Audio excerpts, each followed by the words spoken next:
Hello everyone, আসসালামু আলাইকুম। চলে আসলাম ধোয়াতে। ধোয়া আমাদের কুষ্টিয়া মানুষের কাছে খুবই পরিচিত একটি স্থান। এটি একটি রেস্টুরেন্ট। তো আজকে আমি চলে আসলাম ধোয়া রেস্টুরেন্ট। ভেতরে ঢুকে চারপাশের পরিবেশটা একটু ঘুরে দেখছিলাম। বেশ চমৎকার এবং আরামদায়ক একটি পরিবেশ। তো আর দেরি না করে ঝটপট একটি টেবিলে গিয়ে বসে পড়লাম। টেবিলে বসার কিছুক্ষণের মধ্যে চলে এলো মেনু কার্ড। কার্ডটা কিন্তু অসাধারণ, কোনো কাগজের মতো নয়। এটি একটি সুন্দর গল্পের বইয়ের মতো। আর উপরে খুব সুন্দর করে লেখা আছে ধোয়া রেস্টুরেন্ট। যেই না আমি কার্ডটি ওপেন করলাম, আমার তো মনে হচ্ছিল আলাউদ্দিনের প্রদীপ থেকে জাদুকরি কোনো ধোঁয়া আসছে। মেনু আইটেমে কোনো কমতি ছিল না। চাইনিজ থেকে শুরু করে দেশি কাবাব, নান, অনেক কিছুক্ষণ ধরে স্ক্রল করলাম কোনটা রেখে কোনটা খাই। তো আমি কম খরচের মতো অল টাইম ফেভারিট একটি কোয়ার্টার চিকেন গ্রিল আর সাথে গরম গরম নান রুটি অর্ডার করে দিলাম। অর্ডার কনফার্ম হলো। এবার শুরু হলো আমাদের সেই চিরচেনা অপেক্ষার পালা। সাধারণত রেস্টুরেন্টে অর্ডার দেওয়ার পরে এই সময়টা কাটাতে চাই না। যেহেতু খাবার আসতে কিছুটা সময় লাগছিল, আমি আমার ক্যামেরা নিয়ে এবার একটু রেডি হলাম। রেস্টুরেন্টের ভেতরে একটু কর্নারে সুন্দর লাইটিং আর দেওয়ালের চমৎকার ডেকোরেশন দেখতে সত্যি অসাধারণ লাগলো।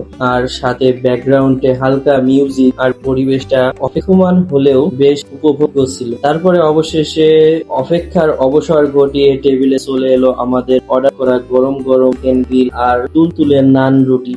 Just look at this. গ্রিলের কালারটা দেখেই বুঝতে পারছিলাম মশলাটা একদম পারফেক্টলি ভিতরে ঢুকেছে। তো আর দেরি না করে নান রুটি ছিঁড়ে গ্রিলের মাংস দিয়ে প্রথম কামড় দিলাম। খুব সুন্দর একটি ফ্লেভার এবং সত্যি বলতে অসাধারণ একটি টেস্ট। দারুণ লাগছে খেতে। মাংসটা মোটামুটি গরম ছিল এবং নরম জুসিও ছিল, যে মুখে দিলে মিলিয়ে যাচ্ছিল অনেকটা। আর আমাকে এই যে রানের পিস দিয়েছে, দেখুন এই রান পিসটা কতটা সিদ্ধ হয়েছে।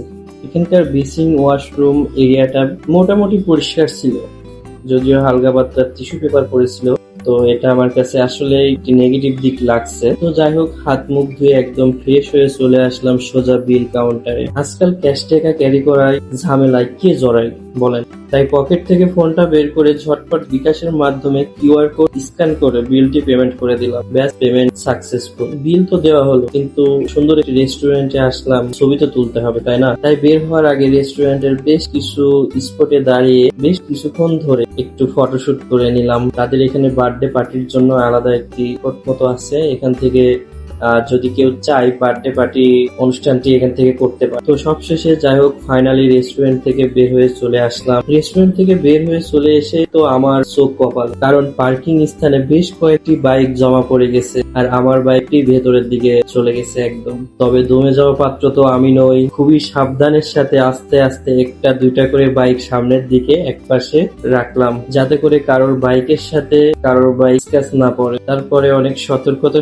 অবলম্বন করে আমার বাইকটি আস্তে করে বের করে নিয়ে আসলাম। ততক্ষণে চারপাশটা বেশ অন্ধকার হয়ে গেছে, ঘড়িতে প্রায় 8টা এরকম বাজে। তো আর দেরি না করে বাইকটা স্টার্ট দিয়ে রওনা হয়ে পড়লাম বাসার উদ্দেশ্যে। রাতের ঠান্ডা বাতাসে বাইক রাইডিং করার ফিলটা আলাদা। হাইওয়ে ধরে এগোচ্ছিলাম। যাওয়ার পরে হঠাৎ মনে হলো গলাটা শুকিয়ে আসছে। এই গরমে একটা ঠান্ডা স্প্রাইট হলে মন্দ হয় না। রাস্তার একপাশে বাইকটা দাঁড় করালাম। দোকান থেকে একদম ঠান্ডা একটি স্প্রাইটের বোতল কিনে নিয়ে চলে আসলাম। দেন স্প্রাইটের বোতলে একটি চুমুক দিলাম। কলিজাটাতে একদম ঠান্ডা হয়ে গেল।